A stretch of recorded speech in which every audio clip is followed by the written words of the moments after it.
Freddie B here in Orlando, Florida at the Hilton. Fabulous place. I gotta let you know, right at the convention center.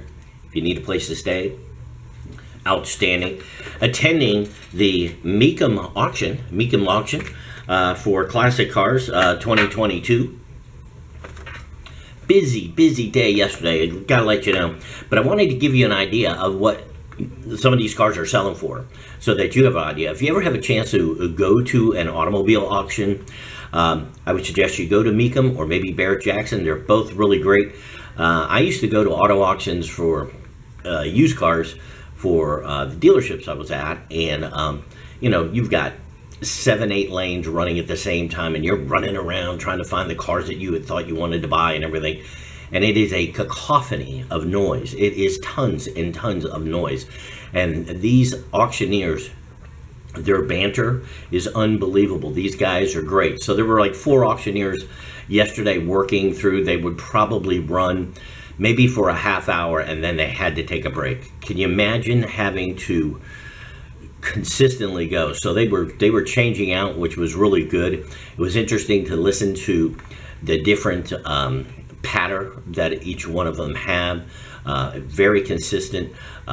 Matt the Hat was there, who was I guess pretty famous in auctioneers language. But here's some of the interesting things. So yesterday morning they started the auction with vehicles at 10 o'clock, and actually I thought it was very nice. They played the national anthem, and a young kid played on his trumpet, and he was really good. So they did that, and then it was time to go, and they get you all jacked up and riled and everything. And then they brought in a slew of, I want to say, well, they had 16 on the green sheet. This is a green sheet. They had did I put a green sheet? Okay. They had 16 motorcycles, and they ran those through. And they run them through, and it didn't matter if it's a car or a motorcycle, whatever. You get about 20 seconds to see if there's any excitement on it, and if there's not, it's next. Let's keep going. Yesterday they ran damn near 300 cars through the auction, or 300 items through the live auction. So you don't think that takes time, but we were there from 10 to 6. It's a long day. All right, so couple of cool things. Back when I was a little kid, everybody wanted these ATC 70 Hondas. They were great. They had little wheels on them. They were little trail bike and stuff like that. They had a couple of those go through. It was ridiculous. That bike was probably, I don't know, maybe $800 back in 1970, 71. Maybe, that was a ton of money back then. These things are going for like $2,500, $3,000. I'm like, that's ridiculous. But you know what? That's why they're vintage bikes. They had some Husqvarnas. They had a few pretty cool ones. And then we got the cars. And one of the first cars I really, really liked was a 74 Pontiac Granville. This thing is huge. It's like the Chevy Caprice, if you will.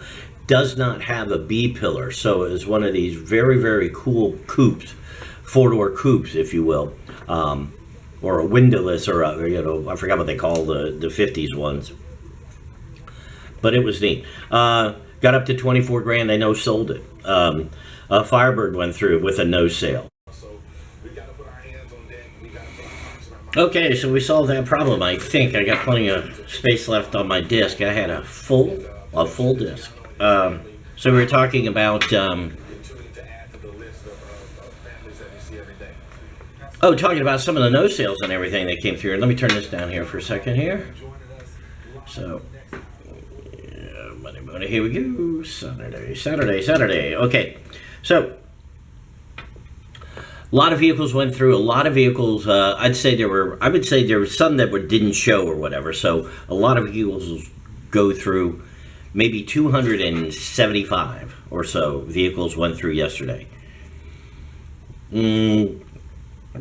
Of the 275 that went through, I would say easily half went through and were no sale. In other words, they did not meet the reserve that the owner wanted for the car.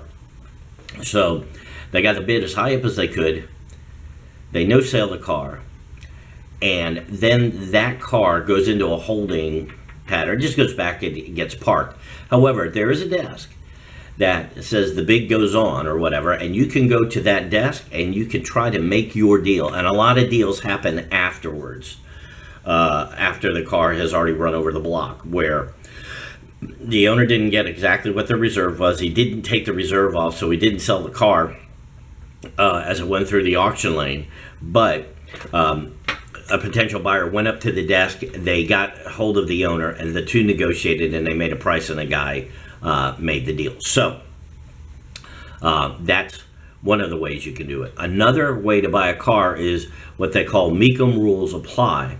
And this actually happened when we were bidding on a car. So we were bidding on this 55 Jaguar, which was incredible. And we had got to a point where we were stopped. We weren't at the reserve yet, but we weren't really going any further. We had a little bit more room that we were willing to go, but we needed some flexibility. So they called Mecum rules. And what happens is then the bid becomes between the owner and us. And so the owner and us, the owner says, look, I want X amount of dollars for the car. And he was pretty close. And so I asked the boss, and she's like, yeah. So we got the car, which was pretty cool. So if I made a mistake, the mistake was I should have cut him, halved him, and see if he would have taken it. Even if he didn't, that's okay. I still would have bought the car. But, I don't feel I left too much money on the table. I'm pretty good at this. So anyway, here's some of the other cars that went through here that I thought were interesting. 57 Chevy Bel Airs, okay. Got up to 55 and no sold it, which was funny. 88 Pontiac Fiero.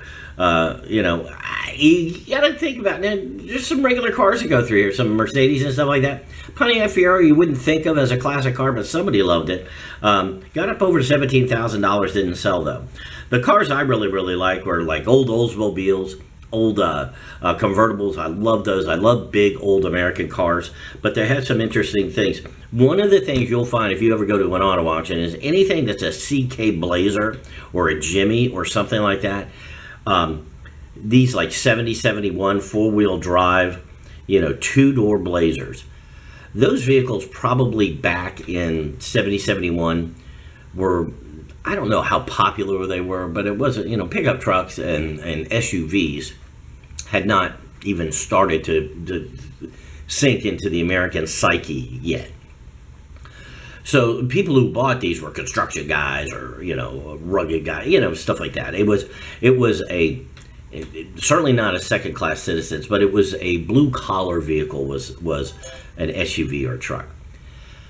Having said that, now these things are obviously so prevalent, but if you can find a 70, 71 CK Blazer or Jimmy or something like that, they're ridiculous. A couple of them went through for $100,000, and these are vehicles that in 71 brand new were probably $3,500 if they had air conditioning. I mean, they were really, really basic vehicles. So it's amazing what people will spend their money on and what is cool today. So that's really neat, and then you got virtually brand new, Mercedes going for half their price. Again, crazy. Coffee here is pretty good at the Hilton, by the way. All right, so what else do we have? Sold the Jeep for $18,500, which was pretty good. Lots of replica Z28s. And one of the things about Mecum that I find that Barrett Jackson, there is a difference. One of the things is that at Mecum, you can hold a reserve and not sell your car. I think at Barrett Jackson, everything goes through, no reserve. I went through Barrett Jackson a couple years ago. That was pretty awesome, too. Let's see. Bentley Continental sold for $51,000. That was a 2008. That was good looking. A nice guy next to us actually bought that. There was a really cool black Ford Sunliner convertible. Really, really cool. Didn't get a bid. Or it got a bid, but it didn't get even close on that. Guy ran his 2008 Cadillac Escalade, sold for $24,000. Mustang Cobra, 2003 Mustang Cobra. Okay, 2003 Ford Mustang SVT Cobra, $48,000 sold, which I thought was pretty interesting. Let's see, what else did I have over here? All right, here was a Bel Air, no sale for $37,000. 71 Camaro, custom car. This car was pretty cool. Got up to $120,000 in no sale. Pontiac Trans Am, 1969. White car, really all there. Went to $110,000 and didn't sell. which was kind of crazy. But a 1971 Rolls-Royce Silver Shadow. So think about this. A Rolls-Royce Silver Shadow in 1971 was probably 50 grand. Okay, I mean, super expensive cars. And here's a 69 Pontiac Trans Am that was probably $3,400 or so back then. Okay, brand new. The Pontiac went for $110,000, and the Rolls Royce sold for $32,000. Okay, let's see. They had two converted VW Type 2 buses that had been converted from campers to 23 window buses. Okay, so if you can find an authentic 1961 or so VW 23 window bus. The last one I saw run through the sale at Barrett-Jackson in Palm Beach 3-4 years ago was $250,000. I thought that was high, but they're still going in the 150s, 160. So these two VWs, these were 1972s. One was a 72, one was a 75. What they had done, they had converted these to 23 window buses, but left the camper parts in them too, which was interesting. They were done and converted in Brazil by a company there. I read the little card on there. And you can see all this, by the way, if you go to mecumauctions.com. You can go on the website and you can see all the cars that went through. And I believe if you register, doesn't cost you anything to register, you can see what the prices were that they sold for. These two both sold for like $65,000, $61,000. Then we had a couple of goats, 85 GTOs, 65 GTOs that went through, no sale, didn't get close. Really cool 66 Mercury S 55 convertible. This is a long car. Interestingly enough, it looks a lot like a Plymouth Fury. But that was a Mercury. That thing sold for, what did it sell for? Didn't sell, went to $45,000 and no sold, which I thought was, kind of crazy. SS El Caminos were cool. They sold really nice 65 Chevrolet Corvette convertible. Sold, I thought, cheap, 57. I didn't look at the car to know what flaws it had, because I would think that a 65 Chevy convertible, I think depending on the engine, could be worth over $100,000. So, there you go. What else did we see? There was this really crazy Cadillac Escalade. It was a 2015 Escalade. It had a lift kit on it about 25 inches, and it had these monster tires. And it was beautiful, but you're like, they had the fold down when you open the door, the running boards flip down and everything. You still had to jump up 4 feet to get into the cab. So, great for your date who's wearing a skirt, is what I always say. Got no sale at 45 grand. Now, if that's a 15 Cadillac Escalade just rocking solid with decent miles on it, it's going to bring, 45 grand, no problem in a regular auction. So sometimes you spend 100 grand on a car and you don't get it out of it. That's the amazing thing.